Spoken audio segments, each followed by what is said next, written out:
Ja, så er vi gået i gang med at trække lod for at finde dem, der har vundet et sværd og 3 knive. Og den liste, vi har her, det er listen over alle de, som har betalt og havde en gruppe og alt sådan noget, da vi nåede til fristen for at deltage i konkurrencen. Og det vi gør, det er, at vi har tænkt os at tage dem ud en for en, og de sidste 4, der er tilbage, de vinder, 3 af dem vinder en kniv, og en af dem vinder et sværd. Og til at gøre det, er vi igen bevæbnet os med de mest udskudsagtige terninger, vi kunne finde i vores terning i flok. Og det foregår ved, at Bo kaster terningerne, en terning ad gangen, og så kommer den med et nummer, og det nummer, den viser, det er det nummer person på listen, som vi streger. Og slår vi et nummer, som går ud over listen, så er kastet selvfølgelig ugyldigt, og så slår vi bare om. Og så snart han kan, så rykker han fra de terninger med større værdi til dem med mindre værdi, så vi selvfølgelig får færre numre. Og til sidst, når vi kun har 4 tilbage på listen, så skal den fine blå terning her bruges til at vælge, hvem det er, der har vundet sværd. Det er det nummer, vi slår, og de 3 andre har så vundet knive. Så Bo, du må egentlig gerne gå i gang med at kaste. Vi har i alt 17 på listen. Det er for meget. Det var 19. Det er ikke gyldigt, vi må prøve igen. 13, den er god. 13, den er god. 1, 2, 3, 4, 5, 6, 7, 8, 9, 10, 11, 12, 13. Johanne, det var ærgerligt, der røg du.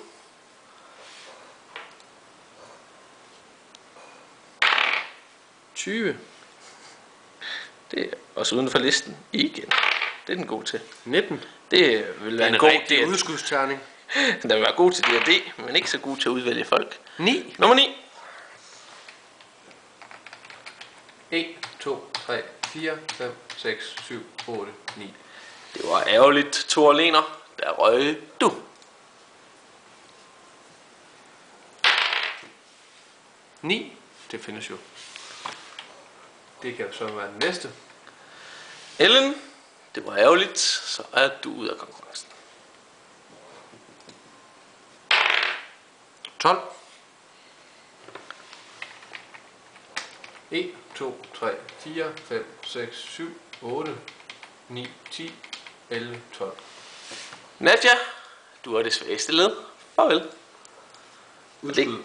Det svageste udskud, det er nok det, man siger. Ja. 2. Det burde være til at finde. Daniel Jensen, heller ingen gratis våben til dig. Så går vi ned til en 12'er, for der er 12 tilbage.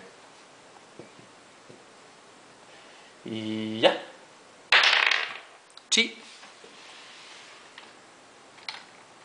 Oh. Det var forkert vej. Ups. Arild, der er heller ingen våben til Norge til dig. 3.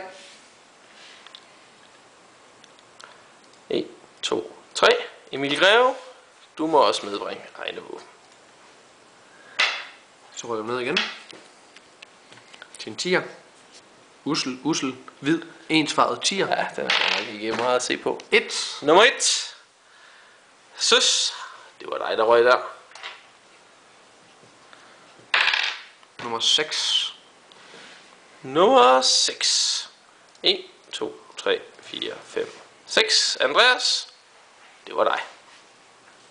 Og vi rykker til en D8. En rigtig flot spraglet. Nu begynder udskudsdelen virkelig at melde sig. Jeg tror, det er terningernes svar på en luder i de farver der. Hvad lavede du egentlig med den her terning? Nå, det kan vi så... Det skal vi ikke snakke om. Nummer 1. Steffen Kanstrup, du bliver ikke den heldige vinder. Og 7. Nummer 7. Det må blive 1, 2, 3, 4, 5, 6, 7. Morten, du er det svageste led. Farvel. Så er vi nede i 2 terninger. Så skal vi kun sortere 2 mere fra, inden der er præmier til resten. Vi starter med en ussel grøn D6. 6. Nummer 6. Nummer 6 er nødvendigvis den nederste på listen. Else Frankfurt. Farvel. Sidste, der bliver sorteret fra. De øvrige får præmier. 5. Nummer 5. Thor. Det må nødvendigvis være dig. Udmærket, så er det Truls, eller hvordan det skal udtales. Nikolaj, Grete og Mikkel, som er kandidater til at vinde. Vi skal nu finde ud af, hvilken der vinder sværdet. Vi gør det ved at kaste en 4-sidet terning. Er det nummer 1, der kommer op, er det Truls. Nummer 2, Nikolaj. Nummer 3, Grete. Og hvis det er nummer 4, så tror jeg godt, I kan regne ud, hvem det er, der den heldige vinder af sværdet. Så skal Bo være lykkens gudinde. Eller gud. Skal du røre? Nej, ved du hvad, jeg har rørt nok ved den der, hvis du ved, hvad jeg mener. Kast det bare. Og det blev nummer 1. Så Truls er den heldige vinder af et sværd. De øvrige vinder knive. Tillykke til alle vinderne.